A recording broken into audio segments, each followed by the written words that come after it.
अस्सलाम वालेकुम क्लास, कैसे हैं आप सब? उम्मीद है खैर बहुत अच्छे होंगे बच्चे आप सब। तो आज हम जो टॉपिक है वो पढ़ने जाएंगे। आज का जो हमारा टॉपिक है वो है डेटा सिक्योरिटी के बारे में। ठीक है, तो डेटा सिक्योरिटी देखते हैं क्या होती है।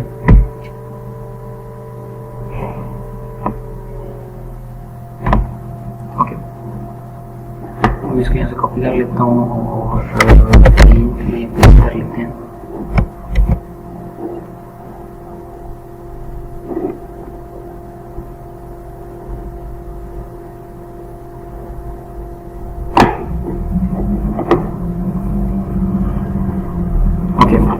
तो बच्चे आज का हमारा टॉपिक है डेटा सिक्योरिटी के बारे में। डेटा सिक्योरिटी क्या होती है, ठीक है, इसको हम पढ़ते हैं और समझते हैं साथ साथ। ठीक है बच्चे, टॉपिक है हमारा डेटा सिक्योरिटी का। डेटा सिक्योरिटी क्या होती है इसको पढ़ते हैं। The protection of data is called data security, यानी डेटा को बचा के रखना अनऑथराइज्ड एक्सेस से वो डेटा सिक्योरिटी कहलाता है। Data store in many computer can be lost due to the different reasons, कि बेटा जो हमारा डेटा वो मुख्तलिफ वजूहात की वजह से लॉस हो सकता है। ठीक है, तो data can be lost automatically, sorry accidentally. मुमकिन है कि हमारा डेटा जो है वो एक्सीडेंटली लॉस भी हो सकता है, यानी बाई चांस गलती से डेटा को डिलीट कर दिया जाए, डिलीट का बटन प्रेस हो जाएगा, फिर फिजिकली आग लग जाए, कुछ इस तरह से मामला में डेटा लॉस हो सकता है। ठीक है, someone can damage data, data can be lost completely और पार्शियली। ऐसा भी मुमकिन है कि हमारा डेटा जो है वो कंप्लीटली लॉस हो जाए, और ऐसा भी मुमकिन है कि वो पार्शियली लॉस हो जाए। कंप्लीटली का मतलब कि सारे का सारा डेटा लॉस हो सकता है, और पार्शियली का मतलब है कि हमारे डेटा का कुछ पार्ट जो है वो डिलीट हो सकता है।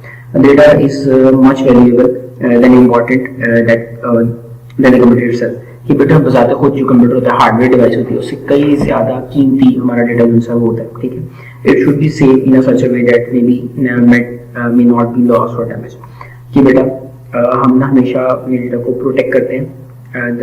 It should be save in such a way that may be not be lost और डैमेज, कि हमें डेटा को इस तरह सेव करना चाहिए कि डेटा हमारा कभी भी लॉस ना हो, ये डेटा को हम बचा के रख सकें। ठीक है, तो नेक्स्ट चलते हैं, नेक्स्ट अपनी पेज के ऊपर वो क्या है, इसको भी कॉपी कर लेते हैं और यहाँ पे पेस्ट कर लेते हैं। ठीक है, तो बच्चे अभी हम पढ़ने जा रहे हैं, ये इसी का पार्ट हमारे पास चल रहा है। इसमें लिखा हुआ है some organisations obtain data from their user and store in online provide the fast services, कि बेटा कुछ ऐसी कंपनीज हैं जो आपके डेटा को ऑनलाइन स्टोर कर लेती हैं, वो आपके डेटा को सेव करके रखती हैं, जब आपको जरूरत होती है वो आपको रिट्रीव यानी वापस करवा देती है। ठीक है, इसके अंदर क्रेडिट कार्ड कंपनीज में स्टोर डेटा इन और कस्टमर ऑनलाइन, कि बेटा जो क्रेडिट कार्ड की कंपनीज होती हैं इन्फॉर्मेशन को आपकी ऑनलाइन सेव करवाती हैं ताकि वो लॉस ना हो। द बैंक में भी प्रोवाइड ऑनलाइन सर्विसेज, आपका जो बैंक है वो ऑनलाइन सर्विस प्रोवाइड करता है, वो भी ऑनलाइन आपके डेटा को स्टोर करता है। यूनिवर्सिटीज के जो पोर्टल होते हैं उसके लिए भी आपके डेटा को ऑनलाइन स्टोर किया जाता है ताकि वो लॉस ना हो। The organization of data is responsible for the security of data, कि बेटा जो कंपनीज आपसे डेटा लेती हैं, जैसे आपका फोन नंबर लिया जाता है या फिर आपकी पर्सनल इन्फॉर्मेशन ली जाती है, वो कंपनीज की जिम्मेदारी होती है उसे वो प्रोटेक्ट करके रखें। आप उसके बाद the user can take the legal action against the organization if there is any problem in the data security। अगर आपको महसूस होता है कि आपकी डेटा सिक्योरिटी में किसी तरह का कोई एरर आ रहा है तो आप उसके ऊपर लीगल एक्शन भी ले सकते हैं। ठीक है, अब हमारे पास इंपॉर्टेंस है, इंपॉर्टेंस ऑफ डेटा सिक्योरिटी उसके पढ़ते हैं। The data security is very important to run some organization successfully, बेटा किसी भी ऑर्गेनाइजेशन को चलाने के लिए जो डेटा सिक्योरिटी थी वो बहुत अहमियत की हमले। अगर डेटा सिक्योरिटी नहीं होगी तो ज़ाहिर आपका डेटा लीक हो सकता है, शेयर हो सकता है। अगर डेटा चोरी हो जाए किसी कंपनी का तो उससे उसको लीगल बहुत ज़्यादा लॉस हो सकते हैं, बिजनेस लॉस हो सकते हैं, सिक्योरिटी इशूज हो सकते हैं, बहुत ज़्यादा नुकसान हो सकता है। The person may enter network in an organization and gain unauthorized access to data, कि बेटा ऐसा मुमकिन है कि अगर डेटा लीक हो जाए तो कोई बंदा आपको अनऑथराइज्ड यानी किसी कंपनी को अनऑथराइज्डली वो एक्सेस कर ले और उससे नुकसान पहुंचाए। For example he may use the credit card numbers to the other users for shopping, के बेटा मुमकिन है अगर क्रेडिट कार्ड का डेटा चोरी हो, जैसे आप अली बाबा के ऊपर उसके ऊपर अली बाबा है, अली एक्सप्रेस है, उसके बाद अमेजोन है, आप इनके ऊपर कार्ड्स से शॉपिंग करते हो, ऑनलाइन शॉपिंग करते हो, अगर कार्ड्स का डेटा अगर चोरी हो जाए तो फिर जो सा वो इशू बन सकता है। ठीक है, डेटा पैसे ज़ाहिर है फिर वहाँ से निकल सकते हैं। आज की मार्केट के अंदर इस बिजनेस को कार्डिंग कहते हैं, कार्डिंग करना, तो इससे अच्छा खासा जो रेवेन्यू इंसान लोग चोरी के पैसे इकट्ठे कर लेते हैं, ये बड़ा गलत काम है। खैर, जहाँ अच्छे लोग हैं वो बुरे लोग भी हैं।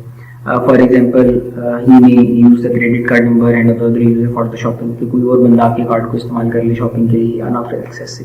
ठीक है, तो ये नुकसान पहुंचा सकता है। या किसी कंपनी का, किसी ऑर्गेनाइजेशन का कोई डेटा डिलीट कर दिया जाए, ये डैमेज, तो ये बहुत बड़े डैमेज की वजह बन सकता है। So it is very important to protect data from illegal and authorized access. इसलिए बहुत ज़्यादा जरूरी है कि हम डेटा को इलीगली एक्सेस से बचा के रखें। अब हमारे पास सवाल ये है, discuss some way in which the security of data may be violated, कि हम अपने वायलेट होने से किस तरह से बचा सकते हैं। इसमें क्या सम में ब्रेक इनटू द, सॉरी, किस तरह से जो सिक्योरिटी से वायलेट किया जा सकता है। सबसे सवाल में break into the computer room, कि वो कह रहा है कि आपका जो कंप्यूटर रूम है उसे ब्रेक करके अंदर एंटर हो जाता है और डेटा को लॉस कर देता है। ठीक है, तो ये भी एक वजह हमारे पास बन सकती है। उसके बाद हम देखते हैं एक और जो हमारे पास टॉपिक आ जाता है, वो है an unauthorized user may take place to the person data, कि बेटा मुमकिन है आपका जो पर्सनल डेटा है उसके ऊपर अनऑथराइज्ड वो बंदा एक्सेस कर लेता है। It may use in gain some advantage, और आपके उसी डेटा से कोई एडवांटेज हासिल कर लेता है। Someone may get access to the credit card, कि वो क्रेडिट कार्ड के आपके डेटा को एक्सेस कर लेता है और उससे वो ऑनलाइन शॉपिंग कर लेता है या पैसे ऑनलाइन ट्रांसफर कर लेता है। तो इस तरह की इशूज जो है वो आ सकते हैं। उसके बाद someone can send a virus into the network. Sorry, any point should the unauthorized user may be used online mail server like mail yahoo.com and other, कि बेटा ऐसा मुमकिन है कि बंदा आपकी जीमेल को या याहू को, जिससे आप ईमेल सेंड करते हो, हम तो खैर पाकिस्तानी जब तक हम छोटे लेवल के ऊपर रहते हैं, जैसे इंटर मैट्रिक, इंटरमीडिएट मैट्रिक के ऊपर जब रहते हैं, तो हम ईमेल को इतनी अहमियत नहीं देते। हालांकि ईमेल एक ऑथराइज वे है जिससे काम करते हैं, पूरी दुनिया ईमेल को मानती है और काम करती है उसके साथ, बस हम ही हैं जो ईमेल को इंसान प्रॉपर अहमियत नहीं दे पाते।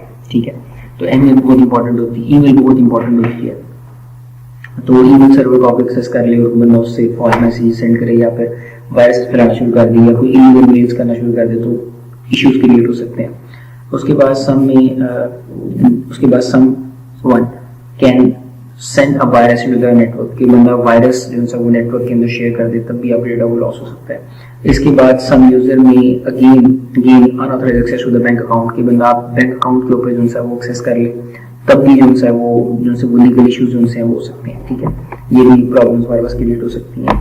अ पर्सन में make the computer so busy, कि मुमकिन है कि बंदा आपके कंप्यूटर को बहुत ज्यादा बिजी कर दे, यानी बहुत सारी मेल सेंड कर दे या उसको यूज करना शुरू कर दे, तो प्रॉब्लम क्रिएट हो जाती है। ठीक है, कंप्यूटर स्लो हो जाएगा, वर्किंग प्रॉपर्ली नहीं करेगा, तो नुकसान हो सकते हैं।